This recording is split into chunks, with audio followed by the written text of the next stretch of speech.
민주당은 이재명 대통령의 외교 성과를 강조했습니다. 또 내란 전담 재판부 문제는 당정대가 긴밀히 조율하겠다고 밝혔습니다.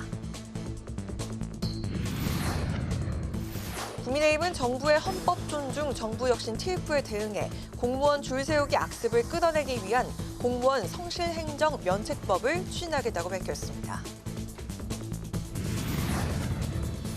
베트남을 공식 방문한 우원식 국회의장이 전 타잉먼 국회의장과 회동하고 경제협력과 인적 교류 등 양국 간 협력 방안을 논의했습니다. 정치권 이슈에 대해 정당의 입인 대변인에게 직접 들어보는 여야 스피커.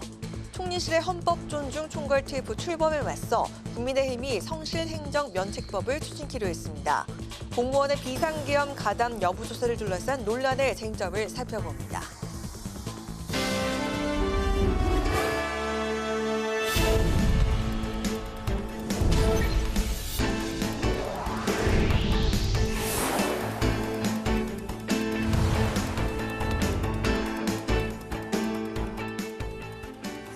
여러분 안녕하십니까? 11월 21일 금요일 국회 라이브 6 시작하겠습니다. 더불어민주당은 당내 내란 전담 재판부 설치 요구에 당정대가 긴밀히 조율하고 있다고 밝혔습니다. 민주당은 이재명 대통령의 해외 순방 성과를 부각시키는 데 집중했습니다. 국민의힘은 대장동 항소 포기에 반발한 검사장 집단 고발과 헌법 존중 TF 가동 등을 놓고 공무원 줄 세우기라며 대여 투쟁을 한층 강화했습니다. 장정현 기자입니다. 더불어민주당이 이재명 대통령의 순방 성과를 거듭 강조하며 당내 내란 전담 재판부 설치 요구에 대한 속도 조절에 나섰습니다. 정청래 대표는 최고위에서 박성재 전 법무부 장관 등의 구속영장이 연이어 기각되면서 당원들의 요구가 많이 있다는 것을 알고 있다며 내란 전담 재판부 문제는 당정대가 긴밀히 조율해 머지않아 입장을 표명할 거라고 말했습니다. 대통령의 순방 외교가 빛이 바래지지 않도록 당에서는 당정대 간 지금 조율하고 있다 이런 말씀드리고 이런 문제일수록 당정대가 긴밀하게 조율하는 것이 필요하다. 박수현 수석 대변인도 신속한 재판을 촉구하는 차원에서 항소심부터라도 내란 전담 재판부가 필요하다는 취지라고 설명했습니다. 반면 국민의힘은 대여 투쟁을 한층 강화했습니다. 송원석 원내대표는 대장동 항소 포기의 주역은 승진시키고 항소 포기를 요구하는 검사장들은 고발함으로써 이재명 정권식 신상 필벌을 극명하게 보여줬다고 목소리를 높였습니다. 또 비상계엄에 가담한 공직자를 조사하는 헌법 존중 정부혁신 TF가 가동된 데 대해 공무원 줄 세우기라며 공무원 성실행정 면책법 추진 등으로 맞대응하겠다고 밝혔습니다. 전두환 신군부의 공직 정화 작업, 2017년 7월 문재인 정권의 적폐청산 TF를 능가하는 야만적인 정권의 공무원 줄 세우기입니다. 여야는 어제 패스트트랙 충돌 사건 1심 재판에서 국민의힘 의원들이 의원직 상실형을 면한 결과를 놓고도 공방을 주고받았습니다. 민주당은 솜방망이 처벌이라며 유감을 표한 반면 국민의힘은 당연한 결과라며 내일부터 전국을 도는 장외 대여 투쟁 여론전을 예고했습니다. 국회방송 장정현입니다. 국회 산업통상자원 중소벤처기업위원회가 여야 합의로 K스틸법과 석유화학지원법을 통과시켰습니다. 김정관 산업통상부 장관은 우리 주력 산업이 경쟁력을 회복하는 데 큰 힘이 될 거라며 앞으로 국회와 지속적으로 세부적인 지원 방안을 협의해 나가겠다고 밝혔습니다. 오다힌 기자가 전합니다. 미국발 고율 관세 등으로 위기에 몰린 철강 산업을 지원하기 위한 이른바 K스틸법이 여야 합의로 산자위 전체 회의를 통과했습니다. 네, 이의가 없으므로 가결되었음을 선포합니다. 여야 의원 106명이 공동 발의한 법안에는 대통령을 위원장으로 하는 철강산업 경쟁력 강화 특별위원회를 설치해 5년 단위의 기본 계획을 수립하고 다양한 세제를 지원하는 내용이 담겼습니다. 특히 탈탄소 철강 기술을 녹색 철강 기술로 지정하고 연구개발과 설비 투자 시 보조금과 융자, 세금 감면, 그리고 생산 비용을 지원합니다. 석유화학 산업 경쟁력 강화 지원 특별법도 여야 합의로 산자위 문턱을 넘었습니다. 석화지원법은 석유화학 산업구조 재편을 촉진하고 석화업체에 대한 전기요금 감면 등 지원 방안이 핵심 내용입니다. 김정관 산업통상부 장관은 두 법안의 상임위 통과를 환영했습니다. 이번 법 제정은 우리 주력 산업이 경쟁력을 회복하고 미래 전환을 준비하는 데 큰 힘이 될 것으로 확신합니다. 구체적인 정책 수립 단계에서 위원님들과 지속적인 협의를 통해 이 밖에 기술자료 유용 행위로 인한 손해배상 청구 소송에서 중소기업 피해 입증을 지원하는 K-디스커버리법 등도 함께 통과했습니다. 국회 방송 오다인입니다.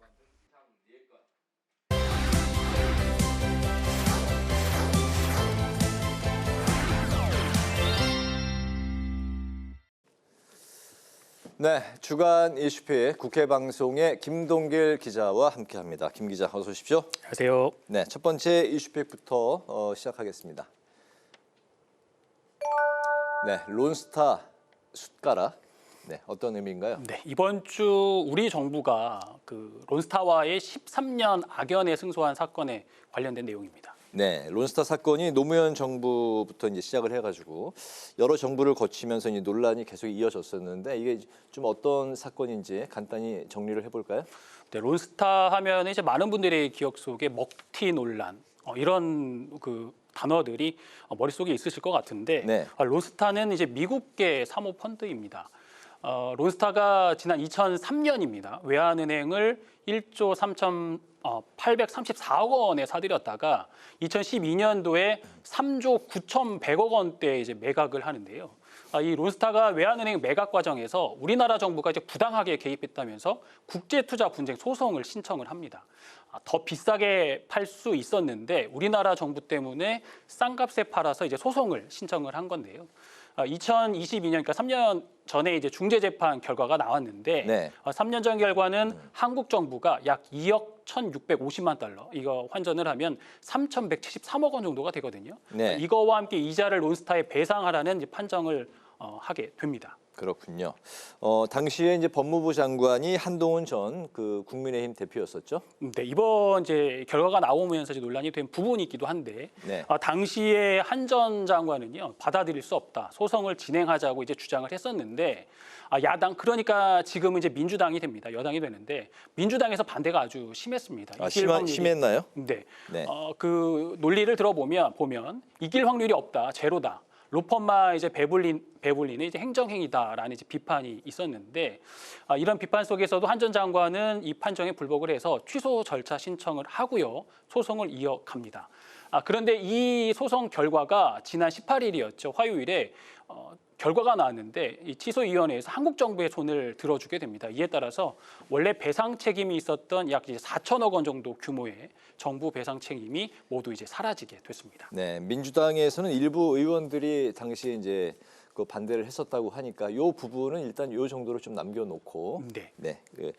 이 결과에 대한 그 여야 반응은 어땠습니까?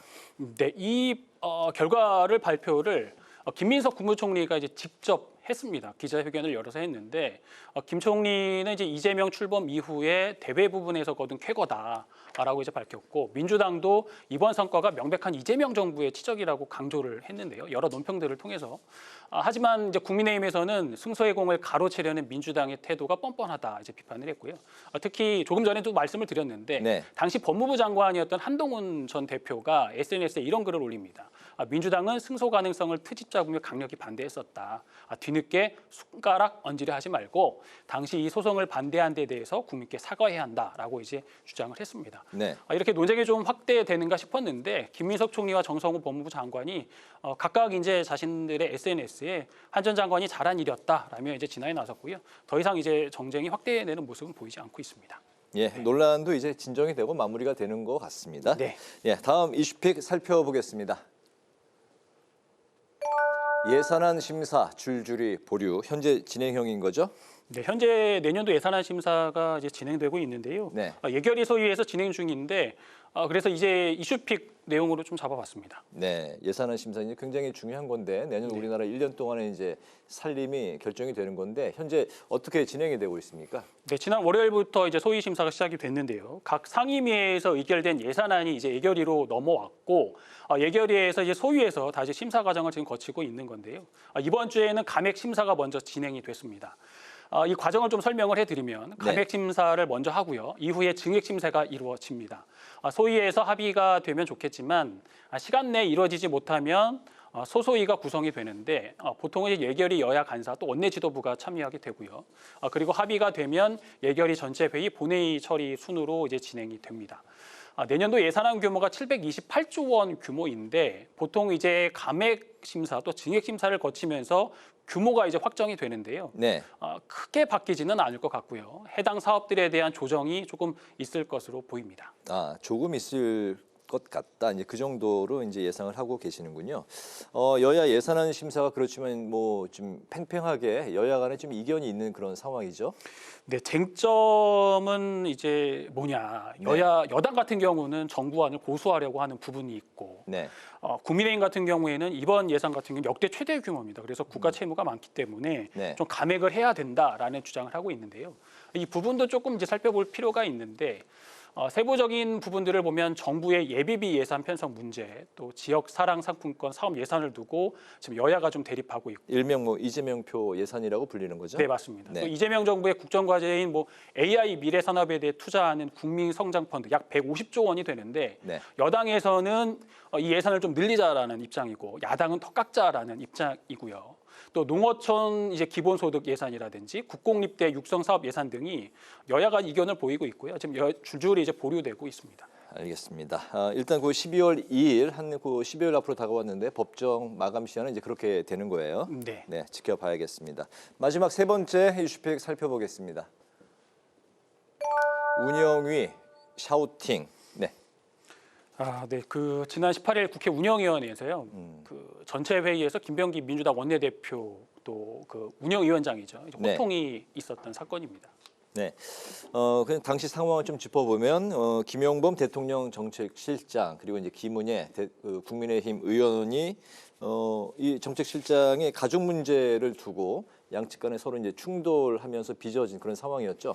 네, 맞습니다. 그 김 의원과 김 정책실장의 설전이 이제 오갔는데 김 의원이 김 정책실장의 딸을 거론을 합니다. 그러면서 이제 갭투자 공세를 하는데요. 김 실장 여기에서 좀 이제 좀 화를 내기 시작을 했는데 가족을 엮지 말려면 이제 경로를 하게 됩니다. 옆에서 네. 이제 우상호 정무수석이 김 실장을 이제 말리는 모습도 포착이 됐고, 하지만 이 김 실장의 목소리가 그치지 않자 또 좀 커지면서 그 김병기 위원장이 5차례나 넘게 김 실장을 부릅니다. 그런데도 이 상황이 정리가 되지는 않으니까요. 김 위원장이 이제 호통을 치는 모습이 나왔는데 당시 상황을 좀 직접 함께 보실까요? 네.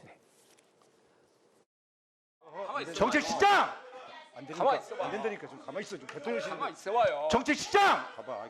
안 되니까 그러면 안 돼요. 위증도 그렇고 말이죠. 안 된다니까 지금. 정책실장! 지금 위원장이 지금 뭐 하는 겁니까? 여기 정책실장 화내는 거는 것입니까? 좀처럼 이제 좀 보기가 쉽지 않은 이례적인 상황이네요. 정부 여당의 이제 원내 대표가 대통령실의 한 책임자로 저렇게 이제 질타하는 장면이네요. 네, 그 상황이 조금 이제 긴박하기도 했고 워낙 장내가 정리가 안 됐기 때문에 네. 김 위원장의 발언도 좀 이해가 되지만 저도 이런 모습은 좀 이례적이었고 또 예. 김 위원장의 모습을 보니까 저렇게 화내는 모습도 처음 봤거든요. 네. 그랬는데 어쨌든 간에 이제 김 정책실장이 이 이후에 좀 송구하다면서 그런 표현들을 하고 이제 정리가 됐고요. 회의가 다 끝나고 이제 모습들을 봤는데 김 정책실장이 이제 김은혜 의원한테 가서 서로 이제 악수를 하면서 좀 길게 하는 악수의 장면을 보였거든요. 그러면서 감정을 푸는 모습도 있었습니다. 네. 네, 마무리가 또 잘 됐다는 그런 이야기군요. 알겠습니다. 주간 이슈픽 여기까지 듣도록 하겠습니다. 네, 김동길 기자와 함께했습니다. 고맙습니다.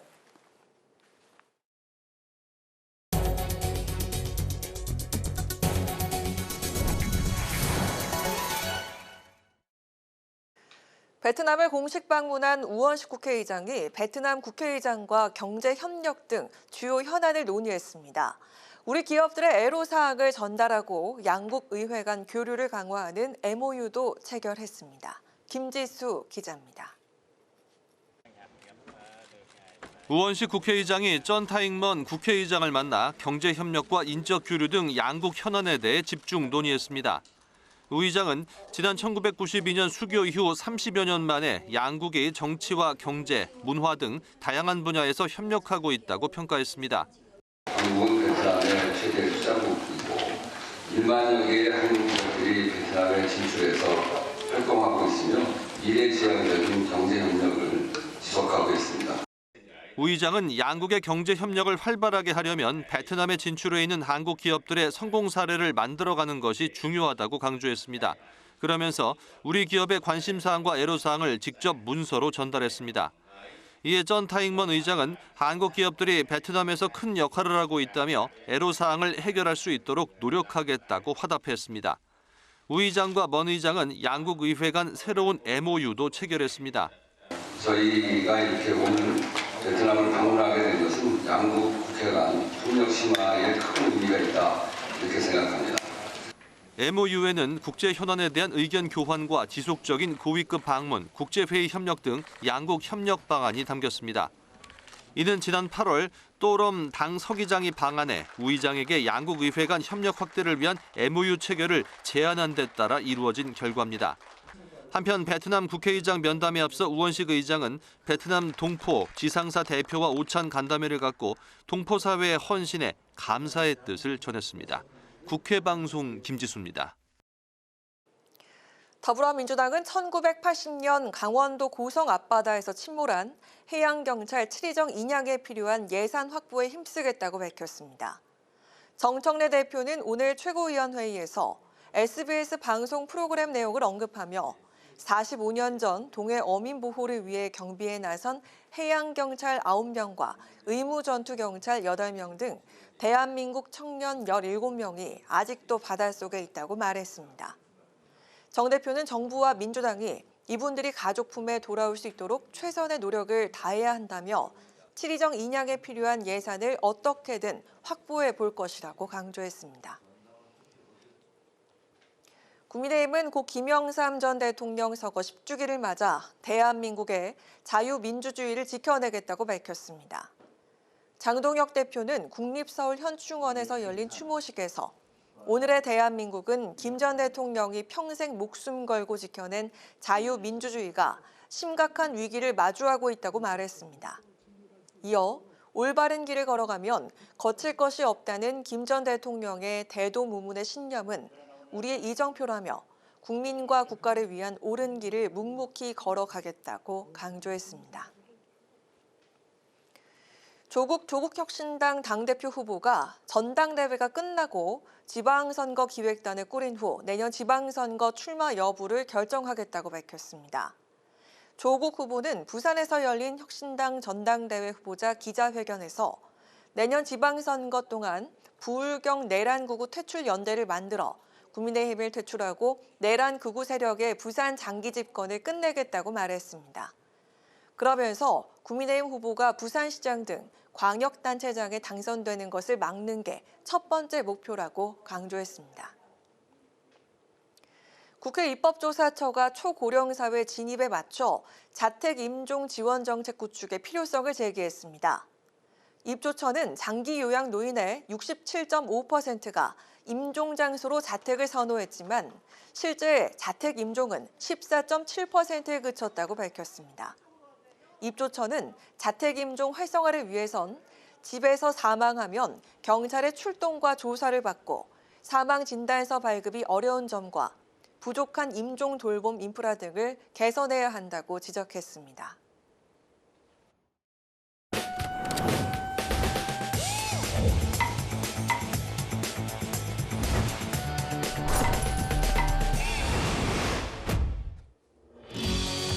국회 속 다양한 이슈를 알기 쉽게 쏙쏙 뽑아 전해드리는 신동진의 국회 속.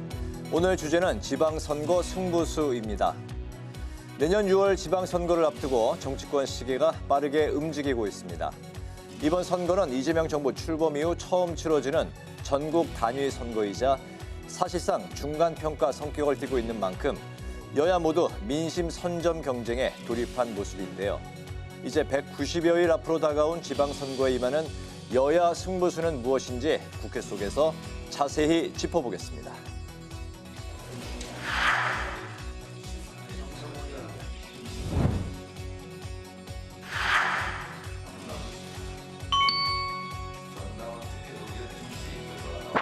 당내 민주주의가 당원의 손으로 완성되는 순간과 과정을 우리는 보고 있습니다. 반대 의견을 주신 분들의 뜻도 겸허히 새기겠습니다. 대한민국은 법치국가이고 모든 법의 으뜸은 헌법입니다.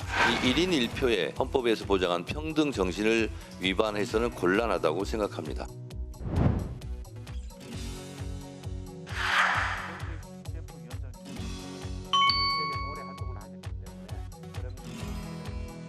공정하고 객관적인 기준을 가진 국가기관의 공식 통계와 평가 자료를 활용하여 국민의힘 소속 지역의 단체장이 민선 8기 동안 어느 정도 지역 발전에 기여하여 왔는지를 평가할 예정입니다.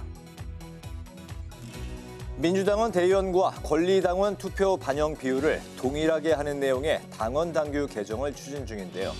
현재 당대표와 최고위원 선출 시에 20대 1까지 차이가 났던 대의원과 권리당원 비율을 1대 1까지 맞추겠다는 겁니다. 이번 당원 당규 개정안은 정청래 대표가 공약이기도 했던 당원 주권 시대 기조를 반영한 것으로 풀이가 되고 있는데요. 한편 국민의힘은 현역 단체장을 대상으로 한 새로운 평가 체계를 공개했죠. 성과와 책임을 철저히 반영해서 공천까지 이어가겠다는 건데요.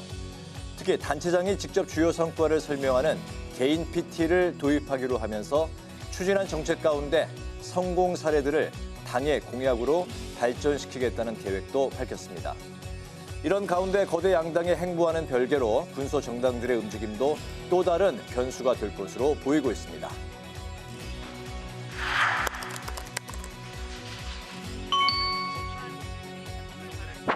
단체장 선거에서 결선 투표제가 도입되는 개혁을 이뤄내겠습니다. 연합 정치를 제도화하는 등 정당이 크게 힘 모을 수 있는 개혁을 이루어내겠습니다. 민주적 정당성 부분을 좀 강화하기 위해서 결선 투표제는 항상 거론돼 왔었던 것 아닙니까? 지방선거의 경우에도 투표율의 문제나 이런 것들 때문에 계속 논의되어 왔기 때문에 저는 필요한 부분이 있다고 생각합니다. 탄핵에 대한 책임이 있는 것도 아니고, 그리고 뭐 서울시장으로서 좋은 평가를 받고 있고, 무엇보다도 저와는 큰 선거들을 같이 치러낸 그런 관계이기 때문에 개혁신당의 이준석 대표가 추구하고 있는 합리적인 정치의 많은 부분들을 또 오세훈 서울시장과 깊이 소통하면서 같이 고민하는 지점이 많기 때문에 앞으로도 협력해 나갈 부분들이 꽤 있지 않을까 생각합니다. 지방선거 최대 승부처인 서울, 경기 지역에서 여야 모두 단일화 없이는 승리 여부가 불투명할 거라는 관측도 나오고 있는 가운데 연대설에 대해서는 아직까지 모두 선을 긋고 있는 모습입니다.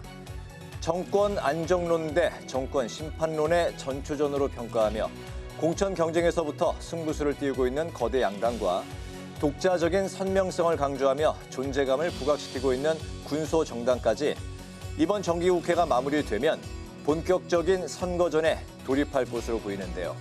주도권을 잡기 위한 정당들의 전략은 또 어떤 변수를 만들어낼지 지켜봐야겠습니다. 지금까지 신동진의 국회 속이었습니다.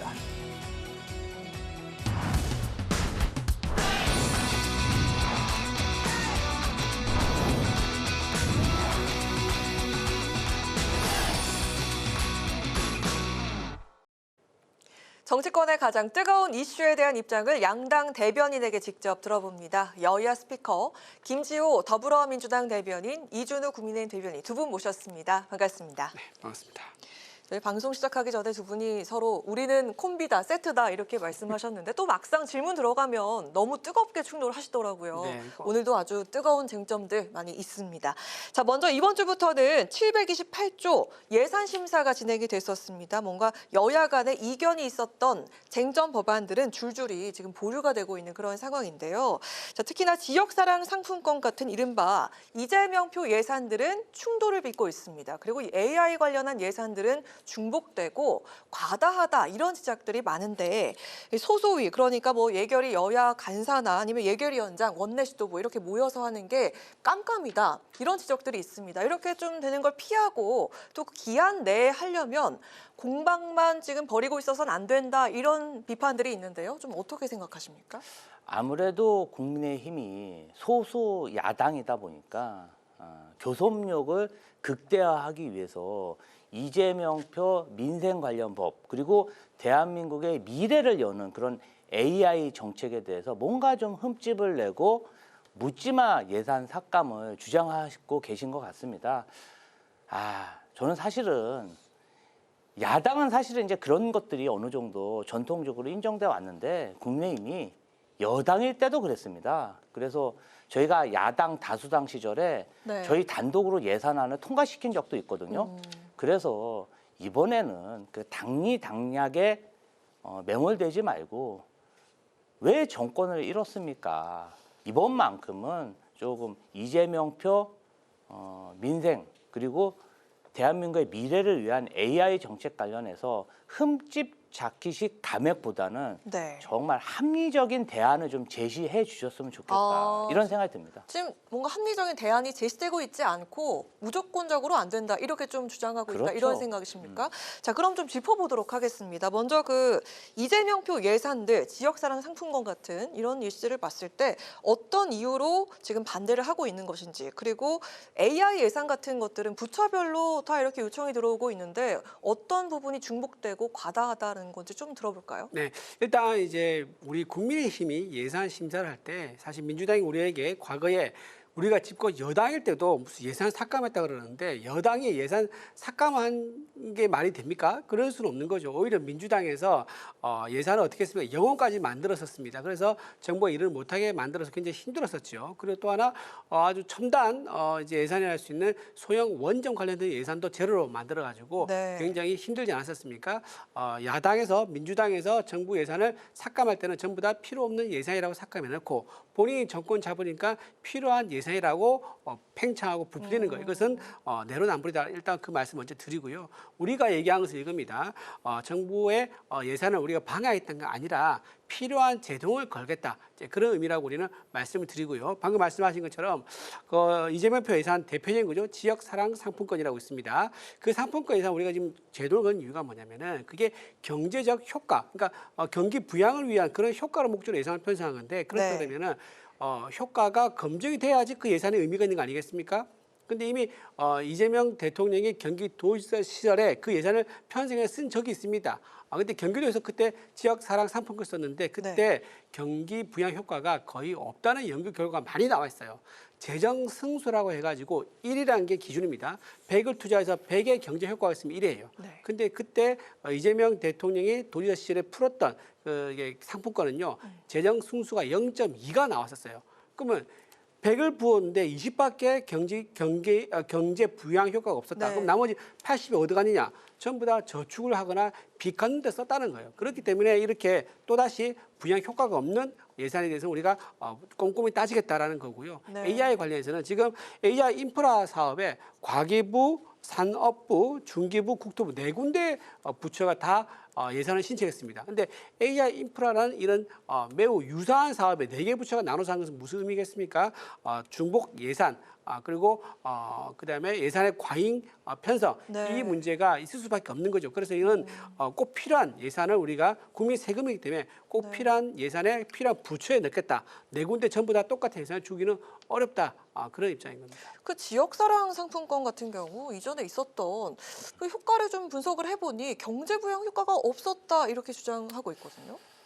그게 무슨 학자들의 연구라는 게 시각에 따라서 조건에 따라서 결과는 얼마든지 조금 편차가 있을 뿐이 없고 경제라는 게 수학 공식 아니겠습니까?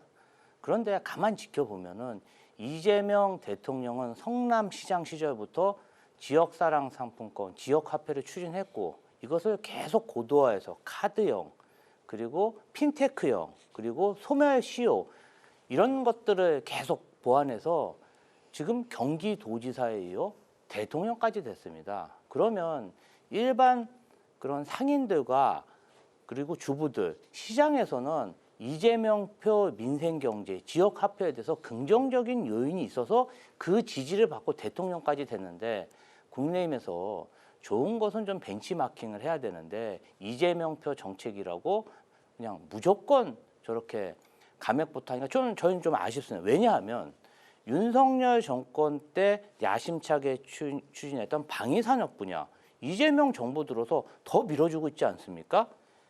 원자력 추진 잠수함, 윤석열 정권 때 굉장히 많이 추진했지만 번번이 미국으로부터 승인을 못 받았죠.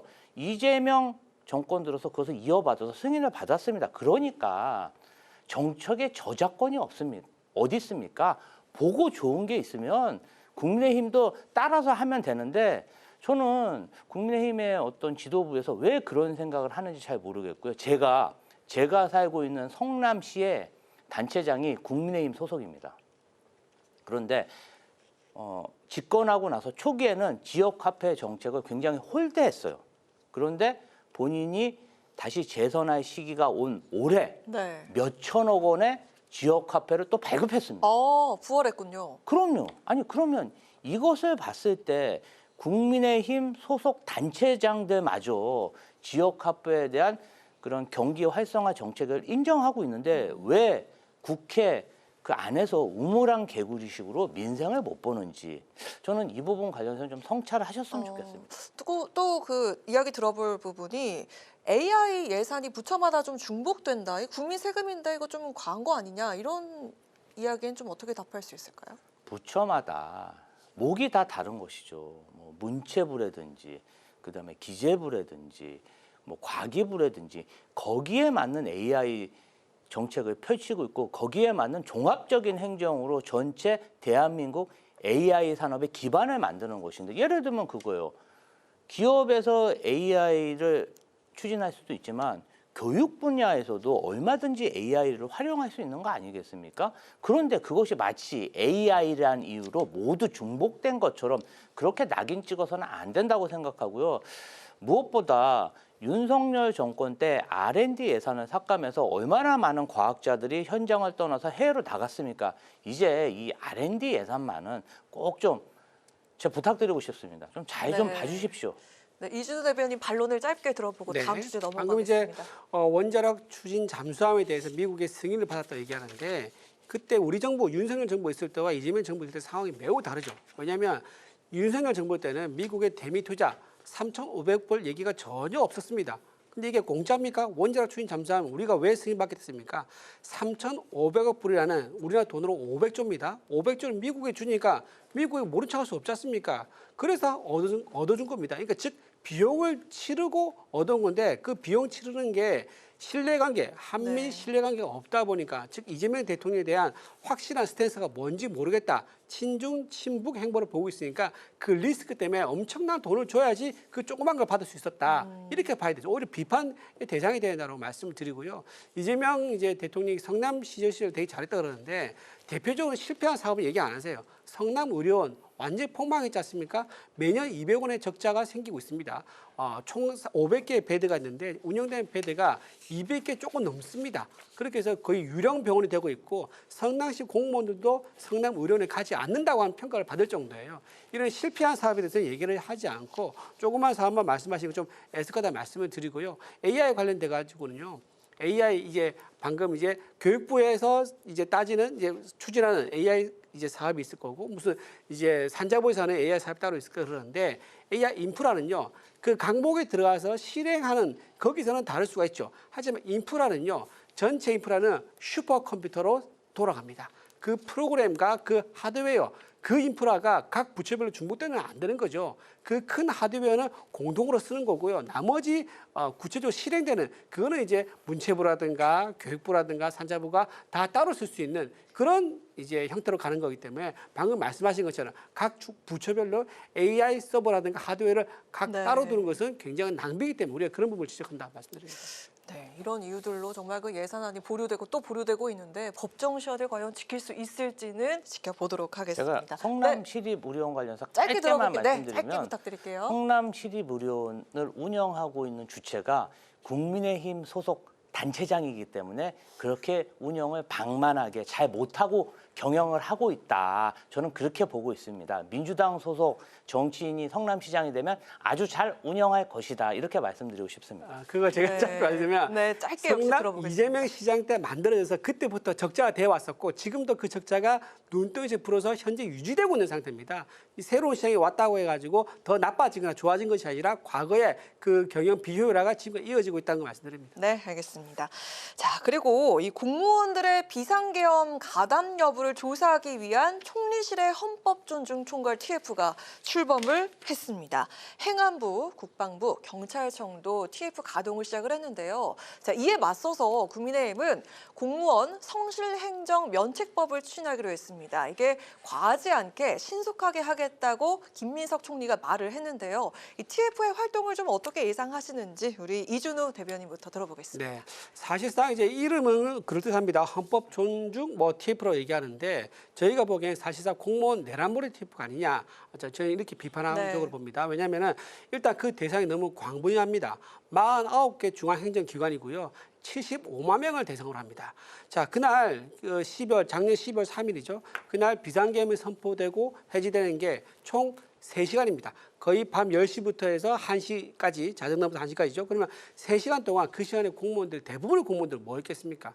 집에서 주무셨겠죠. 네. 집에 있었거나. 그때 당시에 비상계엄 관련돼서 연락받았던 공무원 따지면요. 그때 각 부처 장관, 차관, 국장 정도밖에 수준되지 않습니다. 상식적으로. 그리고 행동에 있었던 경찰이라든가 국방부 이 사람들은 좀 더 하위 단위까지 공무원이 연락 갔을 겁니다. 그 나머지의 절대 다수의 99% 정도가 아무 관련이 없다는 게 뻔히 보인단 말이에요. 그럼에도 불구하고 왜 이렇게 전체 공무원을 대상으로 하느냐.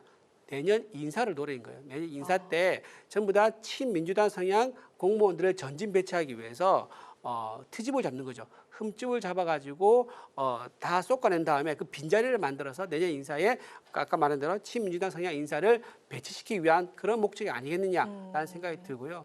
또 하나 이제 안 좋은 점은 뭐냐면 이 공무원들에게 야 투서해라, 제보해라 하니까는 공무원들도 전부 다 승진에 이제 목숨 걸지 않습니까? 네. 모든 사회생활하는 사람 다 그럴 겁니다. 승진 다 하고 싶죠.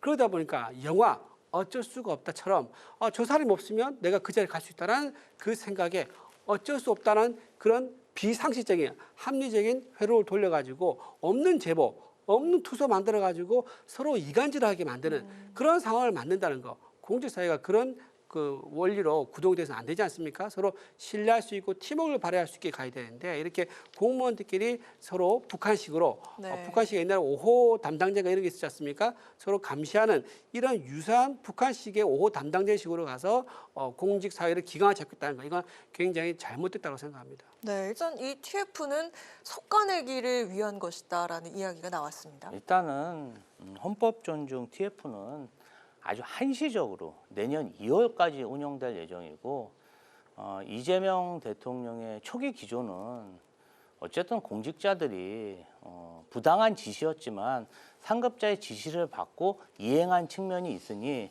일정 부분은 좀 덮고 가자는 게 그런 기조가 있었던 게 사실입니다. 그런데 공직사회 내에서 이 부당한 지시를 내렸다고 해서 내란에 가담한 자들이 승진하고 호의호식하고 출세하는 모습이 너무나 공정에 벗어나고 있다.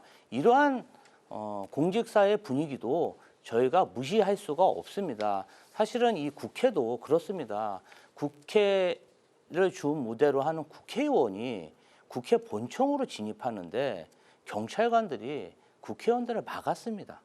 이게 정상적인 상황은 아니지 않겠습니까? 그럼 이런 부분 관련해서 내란에 적극적으로 가담한 출세를 위해서 공화정의 민주주의를 저버린 그런 공직자들에 대해서 사법 처리까지는 아니더라도 어느 정도 기간 내에서 조사는 필요하다.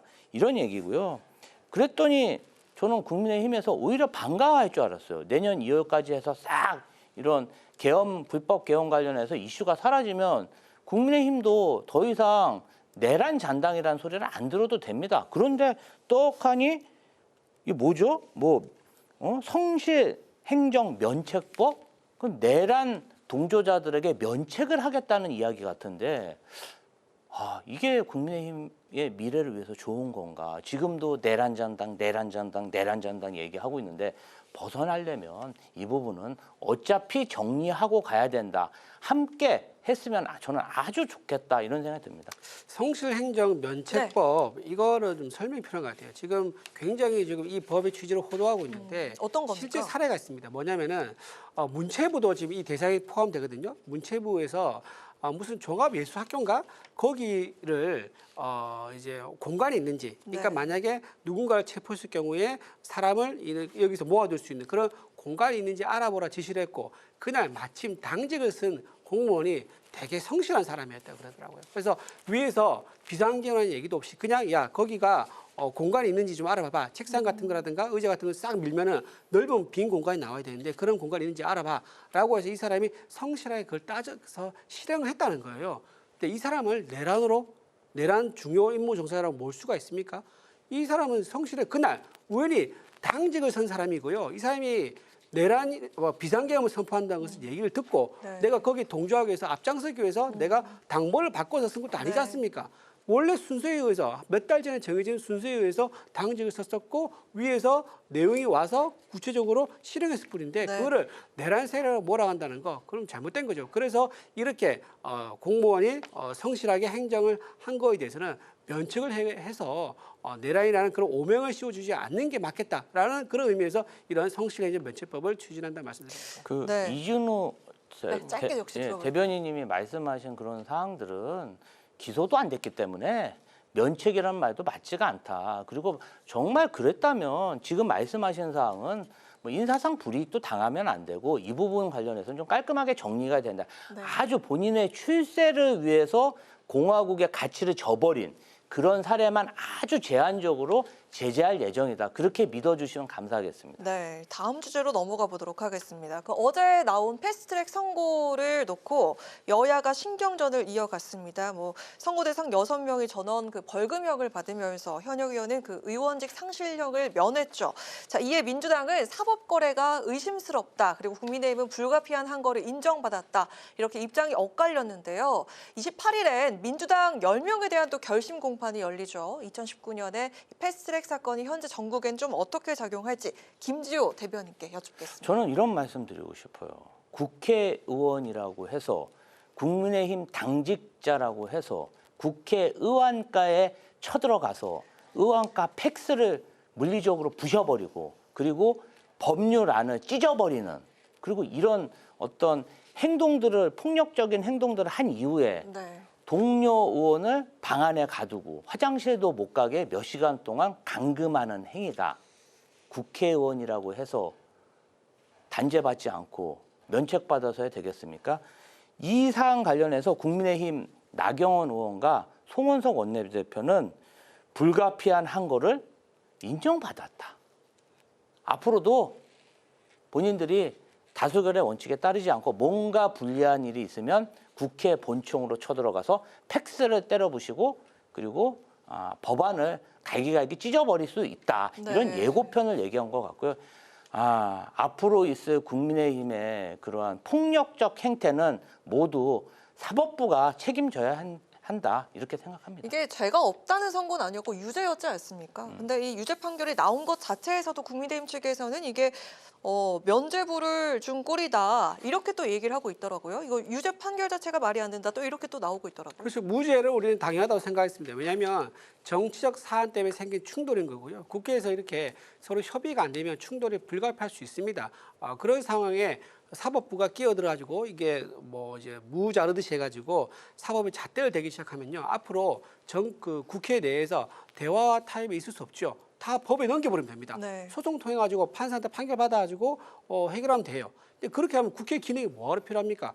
대화와 타협, 양보, 배려, 이 다수결의 원리 이거를 이제 민주적인 절차를 통해서 우리가 협의를 얻자라고 해서 우리가 국회가 구성되고 있는 건데 이렇게 사법부의 판단에 맡겨가지고 이런 선례 남기는 거 굉장히 좀 유감이다 말씀드리고요. 방금 이제 말씀하신 것 중에 약간 정정 하나 할 게 있는데. 네네.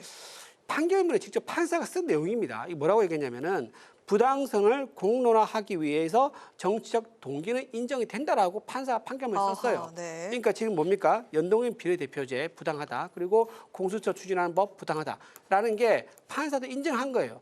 이거에 대해서 불과 3, 4개월 논의하고 바로 표결을 붙여버린 거예요. 이렇게 아주 민감하고 국가의 법 체계를 흔드는 그런 입법에 대해서는요.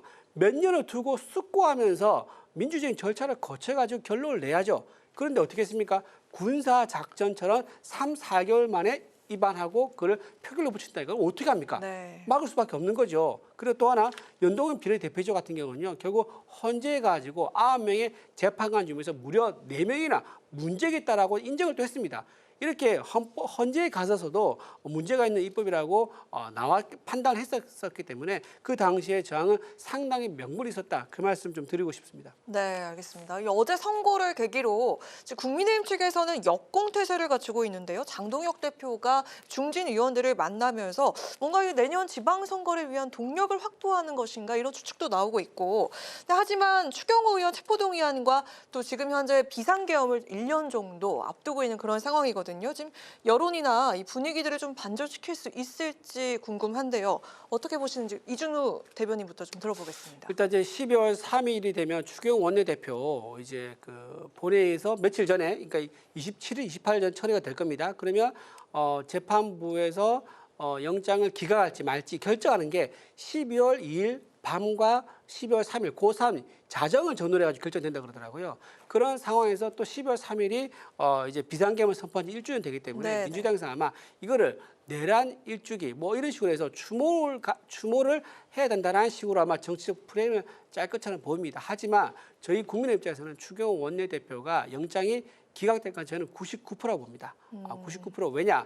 그 당시에 추경호 원내대표가 내란이라는 그런 혐의에 대해서 전혀 개입한 바가 없다. 즉 비상계엄 관련해서 윤석열 전 대통령이 전화를 해서 추경호 원내대표한테 비상계엄을 미리 알리지 못해서 미안하다라고 얘기한 게 이미 재판에 증언에 나왔습니다. 네. 그리고 또 하나 추경호 원내대표가 국회에 들어간다고 우원식 의장에게 얘기를 했더니 우원식 의장이 야 30일씩 들어와라고 얘기를 하면서 경찰 때문에 못 들어갑니다 했더니 그거 알아서 뚫고 들어와라고 얘기했어요. 그러니까 원래 당초에 약속했던 시간보다 빨리 들어오라. 그리고 경찰 문제도 너네가 알아서 해결해서 들어오라라고 했었는데 이거 뭡니까? 추경호 원내대표가 본회의에 들어가 있다는 의지를 명확하게 밝힌 거거든요.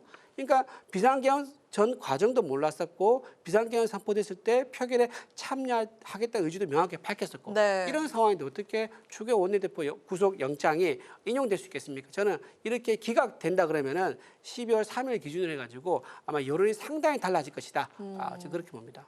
국민의힘 측에서는 이걸 계기로 또 반전의 분위기를 좀 모색해보고 있는데 어떻게 좀 예상하십니까? 글쎄요.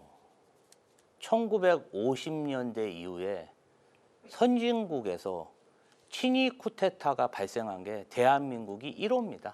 그 전에도 없었고 앞으로도 그런 일이 없겠죠. 저는 12월 3일이 대한민국의 국치일이라고 생각하고 이런 국치일에 무슨 뭘 잘했다고 국민의힘이 내란 속에 배출한 정당이 장애투쟁을 할 수 있는지 그 정신 승리가 참으로 대단하다 이렇게 생각합니다. 무엇보다도 지금 이 내란을 종식하고 흩어졌던 민생을 회복시키고 뭐 이렇게 활발하게 해야 되는데 왜 국민의힘만 내란 장당 수계에 포로로 잡혀서 아직도 그 수렁에서 허우적거리는지 이해할 수가 없습니다. 오늘 보니까 국민의힘 최고위원인 신동욱 의원인가요? 우리가 이제는 윤석열과 내란하고는 단절을 해야 된다. 선언을 해야 된다. 그런 얘기하면 뭐합니까? 실제로는 윤석열 전 대통령 당대표가 면회 가고 그리고 내란 옹호성 발언을 마구 하고 있고 추경호 전 원내대표 같은 경우도 그렇습니다. 지금 국민의힘이 이렇게 많이 국민들로부터 지탄받는 이유는 90명 가까운 절대 다수의 국민의힘 의원들이 국회 본청에서 계엄 해제 결의안을 표결할 때 국회가 아닌 국민의힘 당사에 모여 있었기 때문에 국회를 벌인 그런 뭐라 그럴까요? 내란을 방조한 국회의원으로 지금 손가락질을 받고 있는 거 아닙니까? 그러면 그 손가락질을 받게 한 그런 어떤 주체인 추경호 의원과는 완전히 단절을 해야 되는데 단절도 안 하고 저렇게 보호를 하고 있으니 같이 도매급으로 몰리는 게 아닌가 안타까운 마음이 너무 많이 듭니다. 네, 민주당 제가 짧게 좀 반박을 안 할 수밖에 없는 게 참 민주당도 좀 뻔뻔하다는 생각이 듭니다. 지금 비상계엄을 선포할 수밖에 없었던 그 전후 사정을 다 알지 않습니까? 국민이 28번의 탄핵이 있었습니다. 장관들 전부 다 일 못해 자리 뺐지 않습니까? 예산도 0으로 만들어가지고 대통령실 업무 마비되게 만들었었습니다. 정부 기능이 정상적으로 작동할 수 없었던 그 상황을 만들었음에도 불구하고 거기에 대해서 한마디 얘기도 하지 않고 오히려 비상계엄을 내라 확정되지도 않은 내란이라는 그런 프레임을 계속 반복해서 국민들에게 주입시키겠다는 것. 그게야말로 오히려 피고인 이재명 대통령 보호하기 위한 마지막 몸부림이 아닌가 싶은 생각 들고요. 네. 대장동 일당이 거둔 7,400억의 그 범죄 수익금 그마저도 범죄자들이 다 챙겨주지 않았습니까? 이 정부가 과연 이 범죄자까지 보호할 정도로 이재명 대통령을 어디까지 끌고 갈지 좀 우려스럽다 말씀드립니다. 네, 알겠습니다. 김지호 대변인은 고개를 절레절레 이렇게 좌우로 흔드는 걸로 대답을 대신 하신 것 같습니다. 네, 좋습니다. 자, 마지막 질문은 아주 짧게 들어봐야 할 거거든요. 1분 안쪽으로 두 분 답변 들어보도록 하겠습니다. 민주당은 법사위 의원들이 검사장 18명을 고발했고요. 내란 재판부 촉구 목소리도 다시 나왔습니다.